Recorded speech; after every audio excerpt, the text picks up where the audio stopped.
Hello there and welcome back to my channel. This is probably no surprise to you, but I've spent a lot of money on my classroom and teaching materials over the years.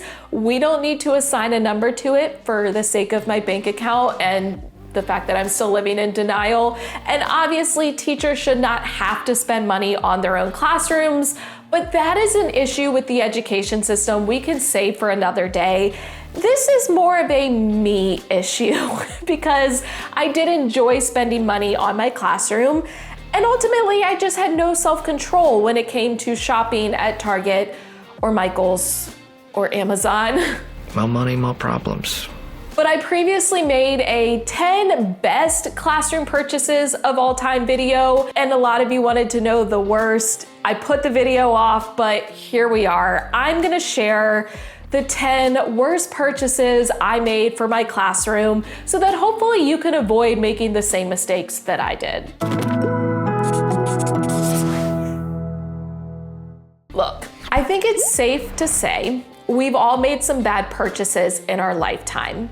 Obviously, I am no exception. I think one of my worst, not teaching related, was a greens powder that the people raved about. They said it was delicious, and they lied. So not only was it expensive, but I was gagging trying to get it down. So ultimately I threw it away because I couldn't stomach it. Billy still won't let me live that down. But unfortunately my bad purchases didn't stop there, nor did they start there. I've made some bad purchases for my classroom as well. So I'm gonna be vulnerable in this video. Judgment-free zone, right? Right? Okay. I'm gonna share those bad purchases. Obviously, most of these I don't have anymore, so rather than showing the physical item, it's gonna be a lot of pictures and videos coming up on the screen. And obviously, I'm not going to link any of them in the description box because I don't want you to go out and buy them. But if you are interested in my 10 best purchases video, I will link that for you down below. And just to throw it out there, these are not ranked. It's hard to rank them. They're just in random order as I thought of things or had some tragic memories pop up either on Facebook or my Amazon purchases. Number one is a beanbag chair, actually 2 beanbag chairs. And while we're at it, let's just add the refillable beans to this list. Here's the thing. I had a beanbag chair in my room growing up and loved it. So knowing I wanted to go into teaching, I thought, I want a beanbag room. I want a beanbag in my room, although a beanbag room sounds like a lot of fun. Cool beans. So I remember going to Big Lots, finding this purple beanbag. I think my mom even was the one to purchase it for me. Sorry, Mom, that was a bad choice. But brought it into my classroom, didn't learn my lesson. We'll come back to what that lesson was. Ended up getting a second beanbag chair from Lakeshore Learning, which actually was much better because it was a massive size. Even I could comfortably sit on it with room to spare, and it was very durable. So I don't know if I regret that one as much, but over time, beanbag chairs, they get a little deflated or a lot deflated. The more sitting that happens, the more compression that happens to the beans inside. And before you know it, they are flat pancakes, essentially. I was looking at one of my vlogs where I'm walking into my classroom and you can just see it sitting there, flat as can be.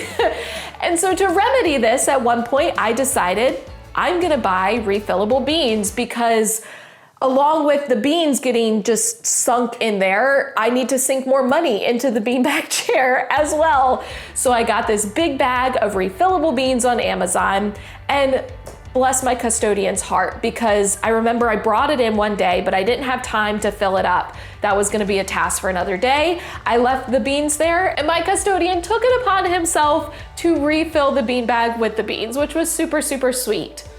And then those beans got crushed over time. So I bought multiple beanbag chairs, multiple bags of beans, only to be left with flat pancakes. So if I could go back in time, no beanbag chairs, but other flexible seating options like scoop rockers, which were a plastic material that I got from Michael's, the fold-up chairs that I had, all great options. Beanbag chairs, not so much. Number 2 was a letterboard. Let's go back, shall we, to Instagram and Pinterest circa 2015 to 2018. Letterboards were all the rage. If you don't know what a letterboard is, it's this piece of like wood or plastic with slits in it where you can stick letters in order to make fun quotes and phrases. What could go wrong? Well, let's start with you purchase the actual letterboard and then you get suckered into purchasing all the different letters to go with it. I'm talking colors, fonts, little images in order to elevate your quotes because you think the problem is the letters and not you. But in reality, what ends up happening is you have spent all this money on a letterboard in order for it to sit there for months at a time without getting changed because changing the quotes is a pain in the butt. My plan was to use this letterboard to communicate messages with my students, you know, welcome to 4th grade. Conferences, because of course I want the parents to see the effort I'm putting into this letterboard, right? Different quotes that I would find around the holidays or the season. My personal favorite, I give you an education, you give me your Reese's. That one did pay off. I did get many Reese's cups from my students. But the issue is, I would only change it once or twice a year. And as the years went, it then became one message that stayed on the board all the time. So as Billy likes to say, I think this is a gambling term, the juice wasn't worth the squeeze. Orange juice is in here. Meaning the amount of effort I put into it was not worth the result. And to make matters worse, I didn't learn my lesson because I then ended up buying a mini letterboard because maybe I thought if it's smaller, I'll change it more often. No, that was not the case. And ironically, I have a letterboard now in my house, but I didn't purchase it. It was actually a gift from our realtor. It was at the house when we first got here. I actually have kept up with changing it. It's mostly office quotes, but it sits on our entryway table. It's not hurting anyone. I mean, it kind of hurts my fingers sometimes when you have to dig out the letters, but that's beside the point. Number 3 was a wood stool. I actually referenced this in my book, First Class Teaching. I'll link it for you if you're interested, but I had this wooden stool. Now, I guess I can give myself credit because I had bought it I think back in high school to have in my bedroom. So I repurposed the stool. I didn't spend more money, which is fine, I guess. However, my thought was I'm going to paint this stool. Not that I'm an artist, so of course the painting took forever and I even ended up repainting it at one point because it looked awful, but I would paint this stool with, you know, some education looking images and my name on it, all that good stuff. And I would have it in my classroom by the front carpet area to sit on when I read to my students. I did not consider how uncomfortable it is to sit on a wooden stool for long periods of time without a back, especially as you start getting older, and it just was not a wise choice. And in fact, you don't even see it in that many of my classroom pictures because I eventually got rid of it. So lesson learned, if you're gonna have a special seat by your carpet or even up by your desk, I recommend opting for one with a back, one that is more comfortable to sit on than, you know, wood. And I would even invest money in a quality chair. It makes me think of Pam from The Office. When Pam gets Michael's old chair, I get Pam's old chair. Not everyone sits on a copier every day, but they do sit on chairs. Anyway, like this chair that I currently have in my office, it's like a black velvety material. It's got a back, it's very comfortable. Was it pricier than that wood stool from Target? Yes. But is my butt happy? Also yes. Number 4, I don't know what to call this besides rolling cart with metal frame. These were super popular at Michael's back when I started teaching. And once again, I already had some. My mom had given me this, it was like a clear whitish colored cart. And actually that one held up pretty well. I used that one all 7 years of my teaching. So whatever that one was, quality. However, I had another one that was a white to black ombre with the drawers. Once again, my mom gave this to me. I had it at home and it was kind of awful because the drawers were very skinny, so you couldn't fit a lot in them, but they also would fall off the metal tracks and it would just get wonky and janky over time. So you would think I would have learned my lesson, but no, I then ended up purchasing a rainbow one because maybe I thought the color was the issue. It was not, it's the quality of the plastic and metal. And I took that into my classroom and I used it for word work activities for my students. The thought was good, the execution not so much, because those drawers, you couldn't fit a lot and they would get stuffed with the boxes of the stamps and things my students were using. It was not great. In fact, I struggled to find pictures where you can actually see it because I quickly got rid of it. So I learned my lesson. I ended up getting more of the Sterilite drawers where they were all plastic and there were no like metal tracks.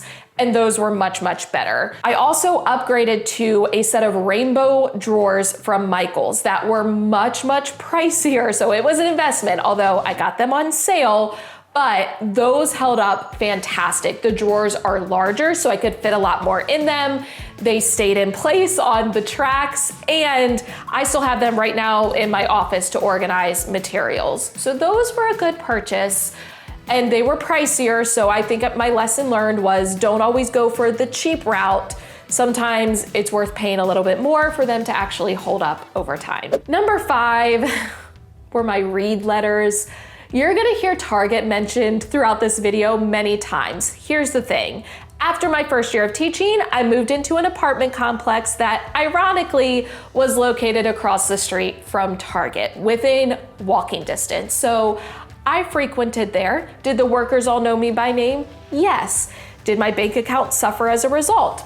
Also yes. Back when I was teaching 2nd grade, Target started carrying these metal light up letters that I was obsessed with. They were very expensive, so I held off for the longest time until they went on sale and I ended up buying them. And even on sale, they were $15 each, so I spent $60 to spell out the word read on the windowsill in my classroom library. So obviously not a necessity, right? It just was the aesthetic appeal. And they ran off of batteries, but those batteries lasted like 2 days, I swear. So they were never even turned on because I didn't have money to keep buying batteries. So in reality, I could have just had a sign that said read or like canvas letters, which I ended up having canvas letters to spell out the word impact, and I loved that. But basically I could have spent a lot less money to still have a cute sign that said read for my classroom library. Now, I did end up gifting these to another teacher, so I guess I spreaded the joy and that's all great. But again, juice, not worth the squeeze. Number 6 is mini erasers. I don't even know where to start with these, except for the fact that whoever comes up with the merchandise for Target and decides what to carry, especially in the Target dollar spot, they know teachers very, very well. I've mentioned before that I love mini versions of snacks, and I guess that carries over to school supplies as well.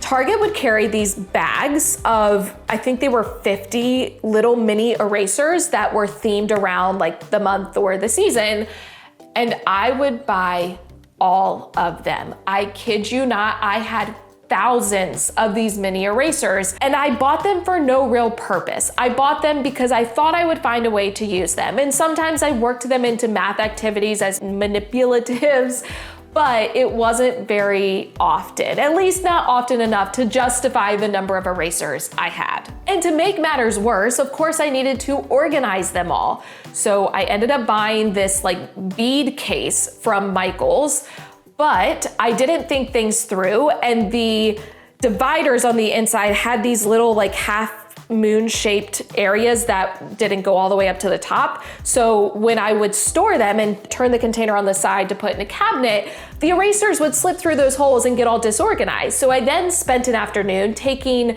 packaging tape and putting it over that area, and I would like fold it over so it wasn't sticky, but it would block that hole. It was one bad decision after another. Making some funky decisions. So don't be like me. Learn from my mistakes, have a purpose for something before you purchase it, and don't get sucked into those social media trends. Number 7 isn't one of the worst. Thin magnetic border. Okay, when I was in college, there was a nearby teacher store. It wasn't like a Lakeshore or anything. It was just a local owned teacher store. And my goodness, it was like an obstacle course in there because it was a very small space and they stuffed as much as they could, which I appreciated. And I would love to just walk around and look at the border. And I then discovered they had magnetic border, which to me made a lot of sense because it was more durable than paper border. So I first bought like a normal size magnetic border that was probably 2 to 3 inches like wide. It was black polka dots and I had it around my whiteboard and it just added like a little pop, you know, it wasn't needed, but it was cute. And I did love that border. Then I saw they had thin versions where it was like, I don't know, a 1/2 inch to 1 inch thick, and it was just these rectangles. They were typically like, I don't know, 1 foot long or 8 inches long, something like that. And I started buying a whole bunch of packs of them, which they were pricey, obviously more expensive than paper border.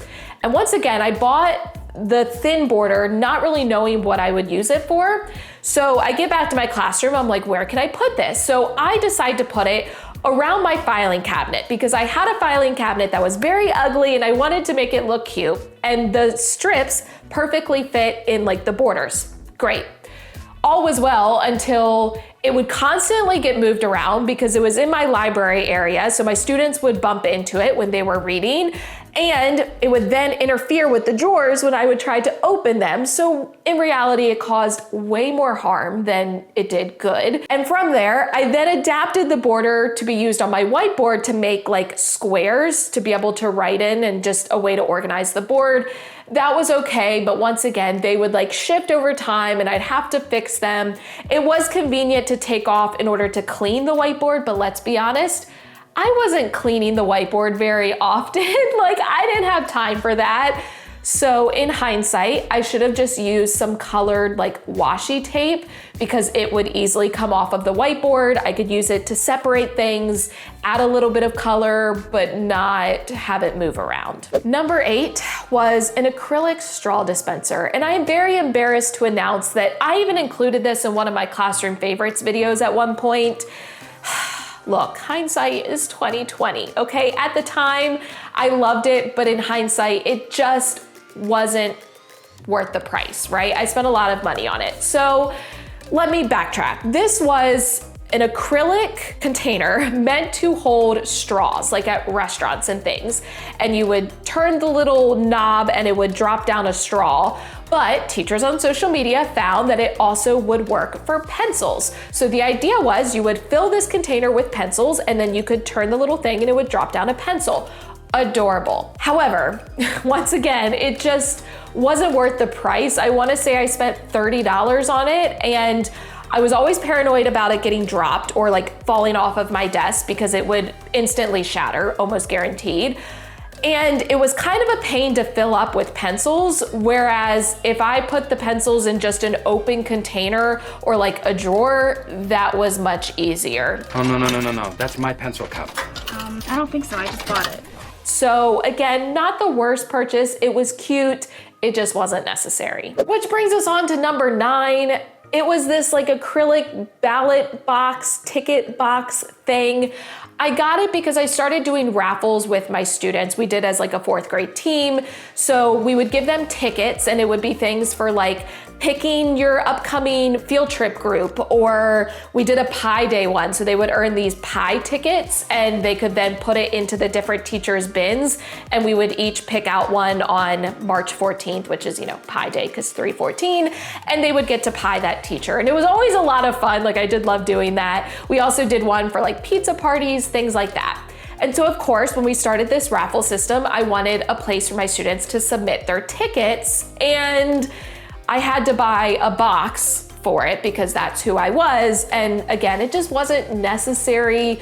I definitely could have had just like a bin for them to put their tickets into. I mean, this box locked, like lock and key. How paranoid was I about these silly raffle tickets? Like, did I really think my students were somehow rigging it? I don't know, but again, not the worst, but could have been avoided. And finally, number 10, random decor items. And I blame Target for this. You know, when you walk through that dollar spot and you see those little ceramic pencils and ceramic crayons and little signs, and they're only $1 or $3 or now sometimes $5. And so you think no harm, no foul, it's not that expensive. But then you end up with just all of this clutter in your classroom and none of it matches because you've bought all the items in different seasons and they change up the colors. I'm sorry, I need to come down. Basically, it just was a waste of money. It was a waste of space. It didn't really add anything. I constantly was worried that they would fall over because a lot of them were ceramic, as I mentioned, so it just wasn't smart. Now, obviously, you should enjoy your classroom space and be able to have things that make you happy that don't necessarily serve a purpose outside of making you happy. But I think it's better to find ways that are more personal to you. So one change I started making was I displayed more student artwork. You know, students are always like drawing you pictures. So I had a wall dedicated to displaying them, or like around my desk. If students gave me different gifts and things, I made sure I had those out on my desk. And that was a lot more meaningful than some random like ceramic pencil looking jar that I got from Target that really served no purpose and had no memories attached to it. So that is it. That is my walk of shame, if you will. Again, none of these will be linked because I don't want you to buy them, but if you do want to see what my 10 best classroom purchases were, that video will be linked down below. If you enjoyed this little walk down memory lane with me and you lived vicariously through my own pain, please give the video a thumbs up, hit the subscribe button and notification bell so you don't miss any future videos. As always, thank you for watching. I love you so much. Don't forget to put your positive pants on, and I will catch you in the next one.